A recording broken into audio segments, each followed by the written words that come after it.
Olá, pessoal. Vamos estar dando início hoje à leitura do Manual do Recenseador, com o objetivo de ajudar a todas aí através dessa videoaula e áudio. Então, vamos lá. Manual do Recenseador 2022.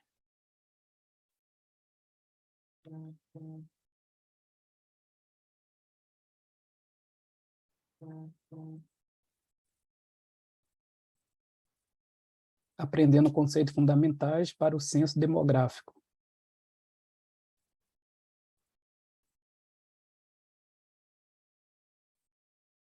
Está aqui o recenseador no setor censitário. Vamos direto ao ponto. Vamos à primeira videoaula, conhecendo o IBGE. Por mais de 80 anos, o IBGE vem contribuindo para o Brasil com suas pesquisas e mapeamentos. É um instituto de significado ímpar, dada a importância da sua atuação e dos reflexos que oferece para a sociedade, especialmente para o fortalecimento de políticas públicas. Esperamos que você queira saber mais e sinta-se motivado a colaborar com essa apaixonante instituição. Saiba mais. Se tiver interesse em ampliar seu conhecimento sobre a história do IBGE, visite o portal do Núcleo Virtual da Rede de Memória do IBGE, memoria.ibge.gov.br. Em seus fundamentos, o IBGE é o órgão coordenador e produtor de informação estatística e geográfica do país. Para que suas atividades possam cobrir todo o território nacional, a instituição conta com uma rede nacional de pesquisa e disseminação composta por 27 unidades estaduais, sendo 26 nas capitais dos estados e 1 no Distrito Federal, 570 agências de coleta de dados nos principais municípios. E atenção, a missão do IBGE é retratar o Brasil com informações necessárias ao conhecimento de sua realidade e ao exercício da cidadania. O IBGE oferece um panorama objetivo e atual do país, com a produção e a disseminação de informações de natureza estatística, geográfica e ambiental. Essa missão se concretiza quando o IBGE identifica, mapeia e analisa o território, realiza a contagem da população, informa como a população vive, apresenta a evolução da economia a partir de estatística do trabalho e da produção. Tais informações relevantes e confiáveis são essenciais para a consolidação de uma sociedade democrática e para o planejamento de políticas públicas. Aqui, pessoal, quando a gente começa a ler o Manual do Recenseador, parece que as informações são iguais à apostila do IBGE, aquela que nós estudamos para ACM, ACS e Recenseador. Só que não, você precisa ler o Manual do Recenseador, porque aqui tem muitas informações relevantes que vai ajudar você no seu dia a dia, lá no seu setor censitário. Vamos dar continuidade. O Censo Demográfico 2022. O censo é a principal fonte de dados sobre a atualização ou sobre a situação de vida da população nos municípios e localidades. Esses dados podem ser utilizados para a definição de políticas públicas em nível nacional, estadual e municipal, e também com auxílio para a tomada de decisões na área de investimentos do setor privado. Em 2022, o IBGE realizará o 13º Censo Demográfico, que será um retrato de corpo inteiro do país, com o levantamento do perfil da população e das características de seus domicílios. Ou seja, ele nos dirá como somos, quanto somos e como vivemos.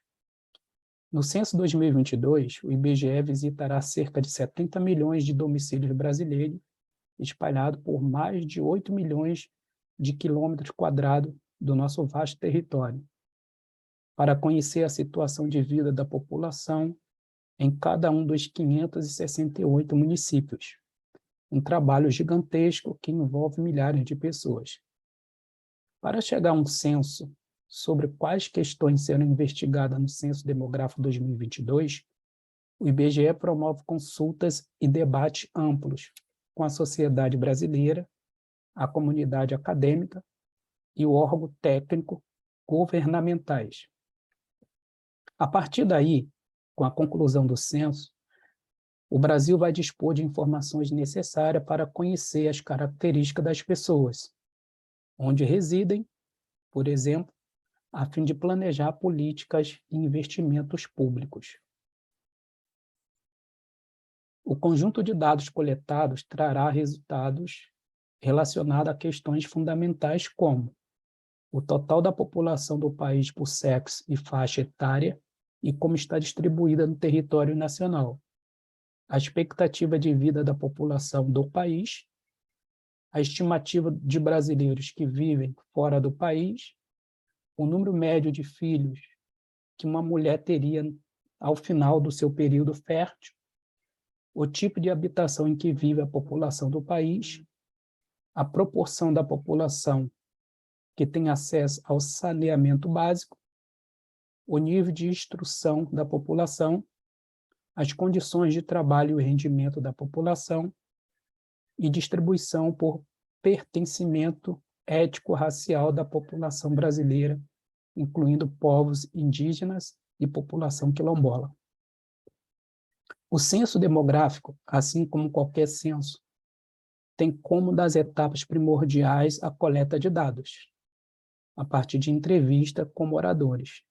O IBGE registra informações sobre os seus modos de vida.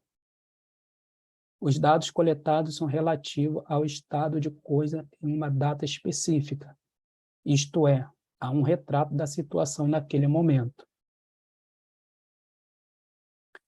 É preciso adotar uma data específica como referência para evitar divergência entre quantitativa e característica da população, que se altere com o tempo, entre o início e o fim do período da coleta. Atenção! É importante que você não se esqueça da data de referência para o Censo Demográfico 2022, que é a meia-noite do dia 31 de maio para 1º de junho de 2022. Só ficar atento aqui, pessoal, que essa data aqui de referência ela mudou, tá? Ela não é mais a meia-noite do dia 31 de maio. Eu vou adicionar um texto aqui para você ficar ligado. Então, houve essa alteração. Então, a data de referência agora é meia-noite do dia 31 de julho para 1º de agosto de 2022. Então, você fica ligado aí, vou marcar aqui, jogar aqui um vermelho. Deixa eu ver se eu consigo apagar essa data de maio, para não confundir a sua cabeça. Então, a nova data de referência é a meia-noite do dia 31 de julho para 1º de agosto de 2022. Então, só ficar ligado nessa nova data aí. Vamos dar continuidade. Isso significa que os recenseadores deverão considerar a realidade desse instante do tempo como referência para a coleta de dados. Logo aqui abaixo você tem um calendário, né, que se refere a maio, lembrando que não é maio, mas sim 31 de julho para 1º de agosto. Então, pessoal, nós vamos ficando por aqui. No próximo vídeo, nós vamos falar sobre a estrutura organizacional do IBGE. Um forte abraço e até lá.